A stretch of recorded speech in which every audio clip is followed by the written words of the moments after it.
किसान भाइयों, आप सभी का the Saksaria Biswa sugar factory की तरफ से हार्दिक अभिनंदन।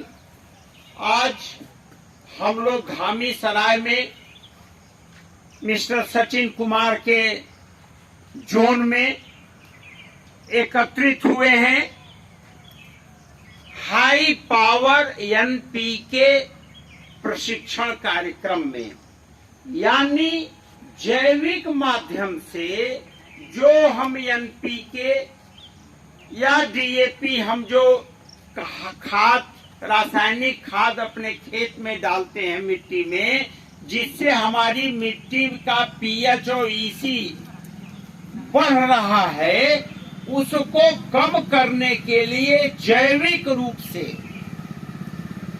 हम कैसे उच्च ताकत अधिक ताकत की खाद बनाएं। इस प्रशिक्षण कार्यक्रम में मैं डॉक्टर रामकुशल सिंह सलाहकार आप लोगों को यह बताना चाहता हूं कि जो जीवामृत है, जिसमें 10 किलो गोबर को पानी में भिगो करके और मसल देने के बाद इसमें से जहरीली गैस निकल जाती है। ये जो डंडा है, इसमें ड्रम में गोबर को घोल करके डाल दिया गया है। इसकी मीथेन गैस आज बाहर निकल गया है। अब इसमें 20 लीटर गाय का मूत्र डालिए। ये गाय का मूत्र जिसमें कि नाइट्रोजन, फास्फोरस, पोटास से भरपूर है, यह हम डालते हैं। साथ में हम जो है गुड़ का शरबत डालते हैं, 2 किलो गुड़ का शरबत इसमें डालते हैं, जिससे कि जितने भी बैक्टीरिया जो गाय के गोबर में है वो उसका भोजन मिल जाए। जो ह्यूमिक एसिड गाय के गोबर में है, इसके साथ हम ये दाल का जो आटा है, ये 2 किलो दाल का आटा इसमें डालते हैं, ताकि उनको प्रोटीन, फास्फोरस ये सब मिल जाए। और डाल के छोड़ दीजिए और बाकी बाद में जो है धुल दीजिएगा। साथ में आप जो मिट्टी है, जो जंगल के नीचे की मिट्टी है, उसको डाल दीजिए। इसमें जो एक्टिनोमाइसीट्स बैक्टीरिया होती है, सीडोमोनास बैक्टीरिया होता है और बैसिलस बैक्टीरिया जो गाय के गोबर में है, ये सभी मिलकर के ये कैल्शियम कली का चूना हम डालते हैं, तो सभी बैक्टीरिया का भोजन यहाँ उपलब्ध है। और जो हमारे पौधों को जैविक कैल्शियम चाहिए, इसके लिए हम कली का चूना डाले हैं।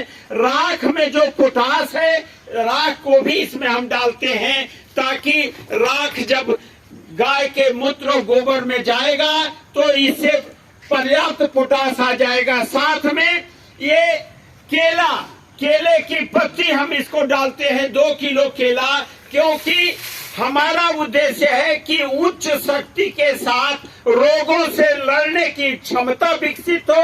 ये फास्फोरस का सबसे अच्छा स्रोत है। केले ये पत्ते जो केला खाते हैं, उसका जो छिलका है, उसमें भरपूर फास्फोरस होता है।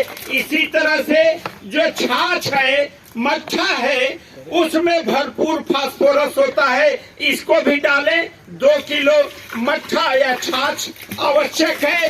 रोगों से लड़ने की क्षमता के लिए जो बायो स्टिमुलेंट होते हैं, उसके लिए जामुन का पत्ता काट के रखा है, धतूरा है, कनेर है, तो कृपया जामुन के पत्ते को भी डालें, कनेर को डालें। तो इस तरह से अब आपका यह जो जैवामृत शेष पानी, इसको भर देंगे। पानी भरने के साथ इस पे जो पानी बाद में भर लीजिएगा और जूट बैग को भिगो के इसमें रख देंगे। इसे छाए में रखेंगे, अच्छी तरह से चला लेंगे और सुबह, दोपहर, शाम 2 मिनट तक घड़ी के सुई की दिशा में प्रतिदिन चलाएंगे।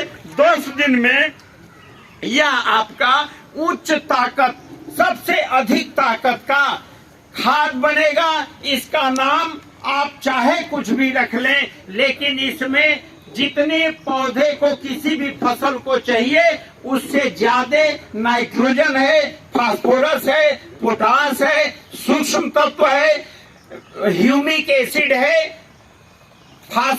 कहने का मतलब यह है कि जो कुछ भी पौधे को फसल को चाहिए वो सब हो गया।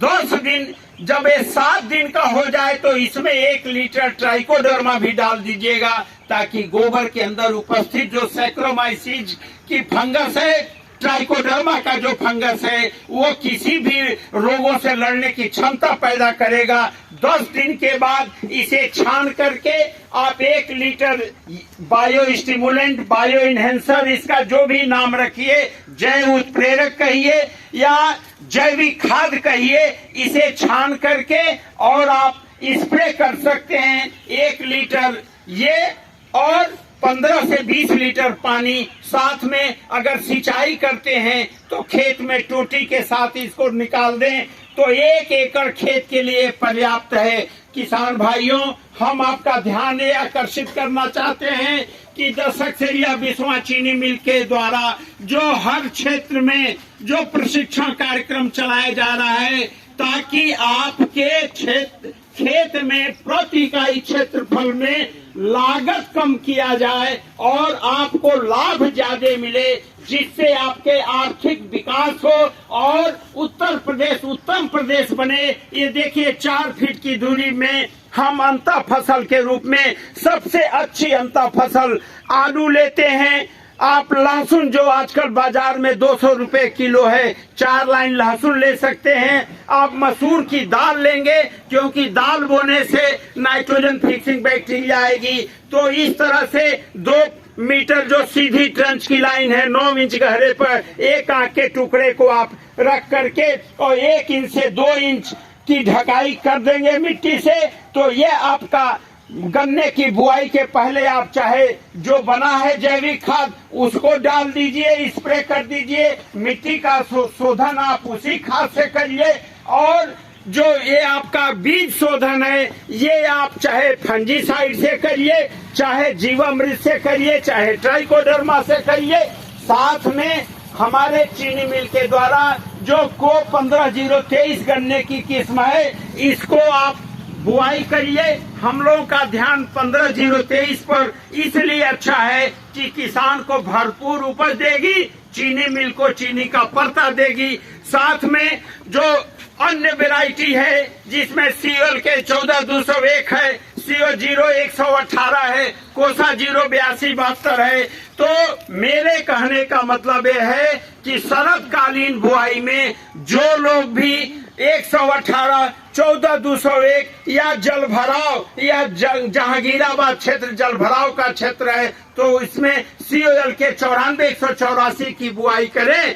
और प्रत्येक दशा में मेरा केवल आपसे ये अनुरोध है कि मेरे भाई, आप जैविक खेती करके अपने मिट्टी के पीएच को 7.2 के आसपास लाइए, और इसमें जो करंट है वो इसी की जो ताकत है, जो जिससे कि अपटेक बढ़ता है नाइट्रोजन, फास्फोरस, पोटास का, उसको अच्छा करने के लिए आप इन जैविक उत्पाद का, चाहे उसका नाम जीवामृत हो, घन जीवामृत हो, हाई पावर एनपीके हो, आप उसका प्रयोग करें। साथ में जिस किसान भाई के पास अपनी गाय नहीं है, वो गोमूत्र या गाय के गोबर की व्यवस्था हमेशा नहीं कर सकते हैं, वो 4 बोरी सिंगल सुपर फास्फेट 1 एकड़ में डालें, 1 बोरी म्यूरेट ऑफ पोटाश डालें, और बाद में नाइट्रोजन के लिए यूरिया भी डाल सकते हैं। लेकिन मिट्टी का शोधन निश्चित रूप से